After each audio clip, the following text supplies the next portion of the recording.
നമസ്തേ. ഇന്ന് തിരുവാതിരയായിട്ട് ഞാനും ഉണ്ടാക്കിയിട്ടുണ്ടായിരുന്നു തിരുവാതിരപ്പുഴുക്കും പിന്നെ നമ്മുടെ കൂവ കുറുക്കിയതുമൊക്കെ. അപ്പോൾ അതിൻ്റെ ഒരു റെസിപ്പി ആയിട്ടാണ് ഞാൻ വന്നിരിക്കുന്നത്. നമ്മുടെ പുഴുക്കുണ്ടാക്കാൻ വേണ്ടിയിട്ട് ചേന, ചേമ്പ്, കാച്ചിൽ, പിന്നെ ഏത്തക്കായ, പിന്നെ നമ്മുടെ കൂർക്ക ഇതെല്ലാം എടുത്ത് നമ്മൾ തൊലി കളഞ്ഞെല്ലാം വെച്ച് കഴുകിയെല്ലാം വെച്ചു. പിന്നെ ചെറുപയറും വലിയ പയറും നമ്മളാണെങ്കിൽ നേരത്തെ വെള്ളത്തിൽ കുതിരാനിട്ട് വെച്ചിട്ടുണ്ടായിരുന്നു. അത് നമുക്ക് ഇപ്പോൾ കുക്കറിൽ വെച്ചൊന്ന് വേവിക്കാമേ.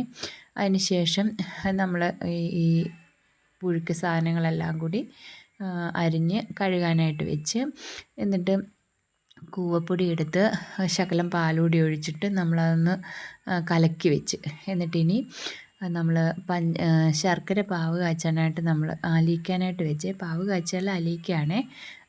വെള്ളം തിളച്ച് വന്നപ്പോഴത്തേക്ക് ചൂടായി വന്നപ്പോഴത്തേക്ക് അതിലോട്ട് ശർക്കര ഞാൻ ഇട്ട് കൊടുത്തിട്ടുണ്ട്.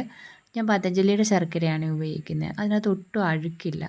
അതുകൊണ്ട് നമുക്കതിങ്ങനെ അരിച്ചെടുക്കേണ്ട കാര്യമില്ലേ. അപ്പോൾ ഈ കൂവ കലക്കി വെച്ചിരുന്നത് നമ്മൾ ഈ ശർക്കരയ്ക്കകത്തോട്ട് ഇട്ട് കൊടുത്തിട്ടുണ്ട്. അത് നന്നായിട്ടൊന്ന് തിളച്ച് ഒന്ന് കുറുകി വരണം. നല്ലപോലെ നമ്മളത് ഇളക്കി കൊടുക്കണം കേട്ടോ, അല്ലെങ്കിൽ ഇങ്ങനെ കട്ട പിടിക്കുന്ന പോലെ ആവും. നല്ല പോലെ നമ്മൾ അടി ചേർത്തിങ്ങനെ ഇളക്കി കൊടുക്കണം. അതിനകത്തോട്ട് ഞാനൊരു ശകലം ഒരു ചെറിയൊരു സ്പൂണ് നമ്മുടെ പിന്നെ ഏലക്ക ഇട്ടിട്ടുണ്ടായിരുന്നേ.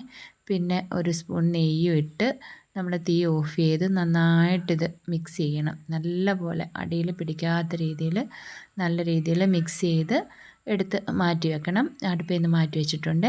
അപ്പോഴത്തേക്ക് നമ്മുടെ പയർ വെന്ത് പിന്നെ ഈ പുഴുക്ക് സാധനങ്ങളെല്ലാം കൂടി അതിലേക്കിട്ട് നമുക്കൊന്ന് വേവിക്കണം. അപ്പോൾ അതിൻ്റെ കൂട്ടത്തിൽ തന്നെ ഞാൻ ശകലം ജീരകപ്പൊടിയും പിന്നെ മഞ്ഞൾപ്പൊടിയും പിന്നെ ശകലം മുളക് പൊടിയും ഞാൻ ഇട്ട് കൊടുക്കുവേ. ഇത് മൂന്നുമാണ് നമ്മുടെ കൂട്ട്.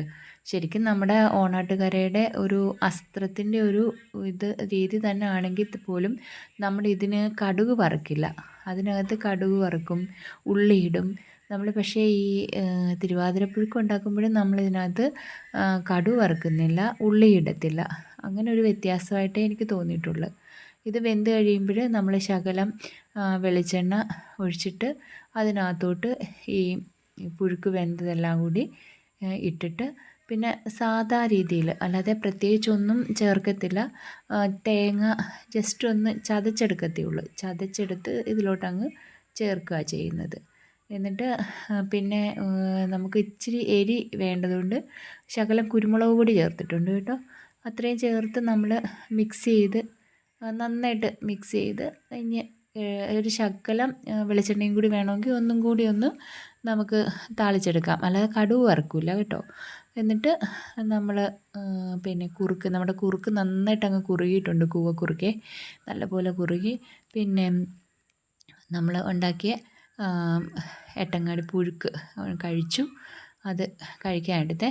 ഗോതമ്പ് കഞ്ഞി ഉച്ചയ്ക്ക് കഴിച്ചത് കാരണം വിശപ്പുണ്ടായിട്ടില്ലായിരുന്നില്ല. അതുകൊണ്ട് ഇന്ന് രാത്രിയിൽ ഗോതമ്പ് കഞ്ഞി എടുത്തിട്ടുണ്ടായിരുന്നില്ല.